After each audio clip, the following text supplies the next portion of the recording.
if you were the czar of training, even if just in your particular program, what do you think training would look like? Yeah, it's a great question, and it would take a really long answer that, so I'll try to give a brief answer. But I mean, I would combine a lot of things, but we actually just wrote a chapter for a book on training that was edited by Louis Castonguay and Clara Hill. And our chapter focused on a model or a framework that I've been developing for a while now, over a decade, called context responsive psychotherapy integration. And this model essentially tells us, that it's sort of an if-then way of thinking about psychotherapy, right? It's like that we all need to have some level of first step responsiveness to a patient, right? And it could be based on therapist strengths, that these are the patients you see or patients get assigned to you. But it could also be on like offering a rationale for the work and how one might change. And the idea is that this first step responsiveness is to try and find a way for you and your patient to get off on the right foot. And part of what I think you would need to do to train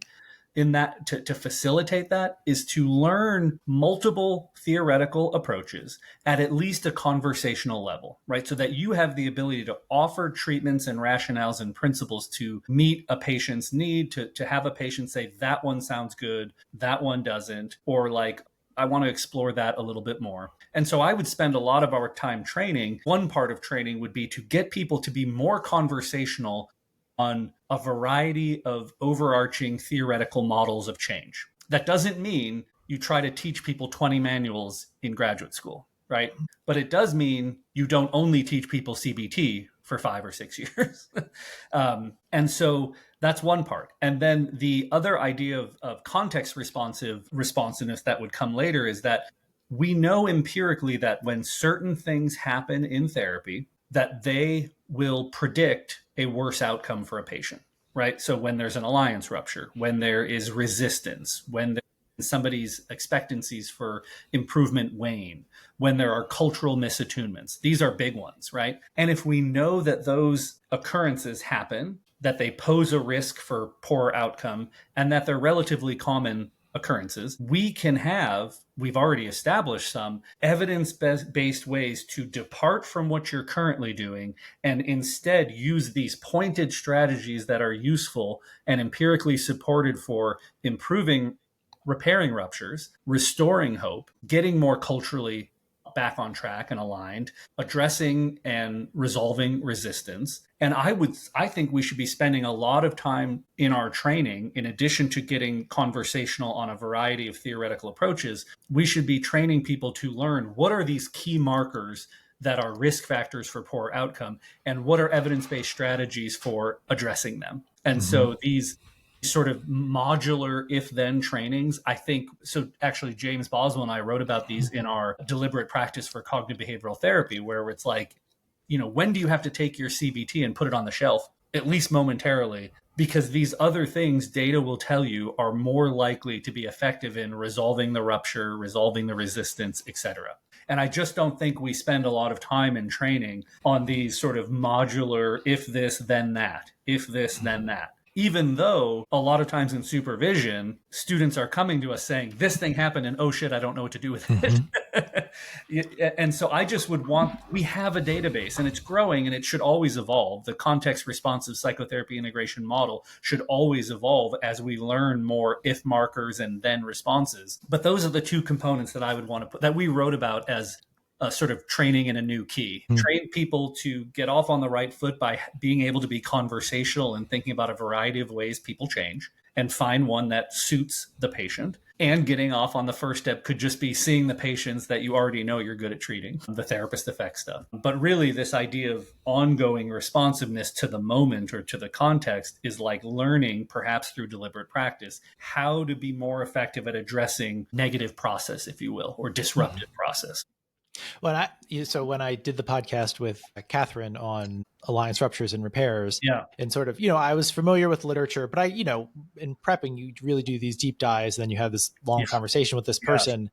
Sort of through that experience, I sort of walked away saying, why the hell is this, like, this should be a part of every training program. Because one of the things, in her work that becomes clear is alliance ruptures, these are not outlier things that happen every once in a while. These are normal parts of the process. Like, it just is going to happen very frequently. And as therapists, when you're in training or even practice, they're scary, right? Yeah. It's sort of like, oh God, what do I do? Now we're not on the same page and I don't know how to handle it. And I feel like my client's being defensive, or maybe I'm being defensive, right? All these things are happening and it becomes this oh shit moment but it's normal. So instead, if we train it as this is a normal, like expect this to happen. And this is actually therapeutic in and of itself. This is one of the values it's of an this opportunity. Yeah, just like you said at the beginning, this is this interpersonal relationship you're having. And so part of our training being to, instead of don't try to avoid this. I mean, don't be a jerk, but don't try to avoid this, accept it when it's there and see it as an opportunity. And we can actually, there's really nice training that can help you to work through this. So it actually improves the relationship, improves outcomes. Yeah. And I was sort of in reading that, or sort of like doing that deep dive. And actually, when I teach this fall, I'm teaching it and sort of going to dig into it because I was really convinced. But anyway, so it just really strikes me, and that's exactly what you're talking about. And you're more sophisticated about it. And you're saying here are a handful of places that are just normal, challenging parts of any therapeutic experience. Trans theoretically, we need to train folks to be able to respond adaptively to these, and it'll help in all sorts of ways. Exactly.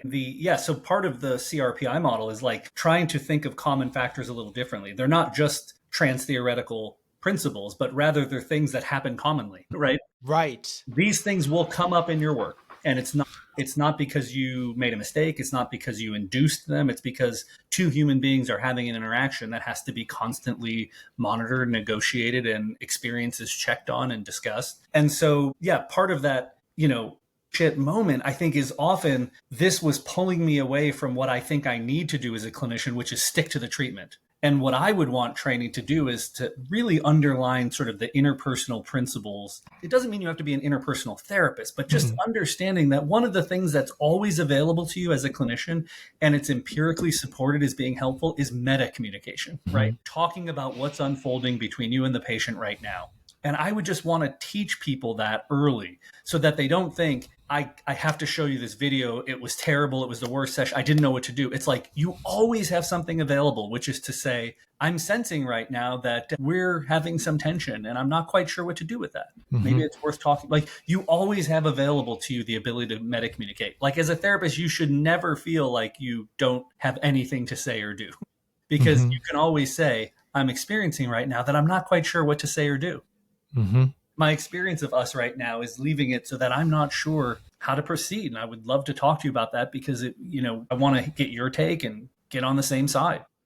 Yeah. And that was when I did one of these with James Boswell, one of the major takeaways that I had in that was sort of just like bring whatever's going, just bring it into the room, right? Bring it as part of the process, bring it in, bring it up with the client, have it be part of the conversation, that there's so much power in it. Yeah. If a supervisee can tell me I was feeling stuck, my first response is going to be, well, did you tell the patient that you were feeling stuck in that moment? It's not that it didn't have to be like, you were chewing your nails and couldn't wait to talk to your supervisor because you didn't know what to do in that moment. It could just be you shared your experience in the service of relationship ruptures being corrective experience opportunities. And if we just are able to sort of get that in the vernacular of people without having to, necessarily disparage treatment packages or names of orientations, because I don't think that's going to do us any good either. To me, it's really about learning to speak different languages with your patient and then understanding these core common principles and risk factors and ways to address them. I think if you were equipped with that,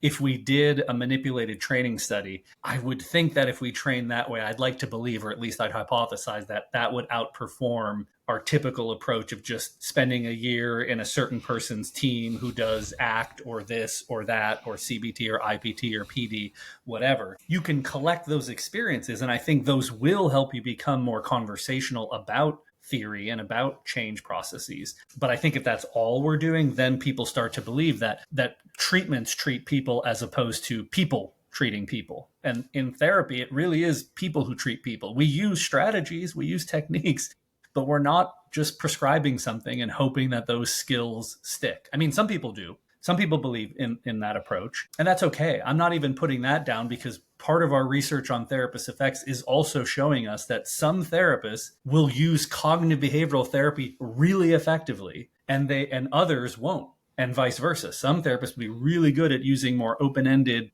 exploratory, dynamic, supportive therapies, but you try to get them to do a CBT protocol, for example, and they'll be clumsy, right? And so also through training, I think what we can be learning is, what do we personally use well?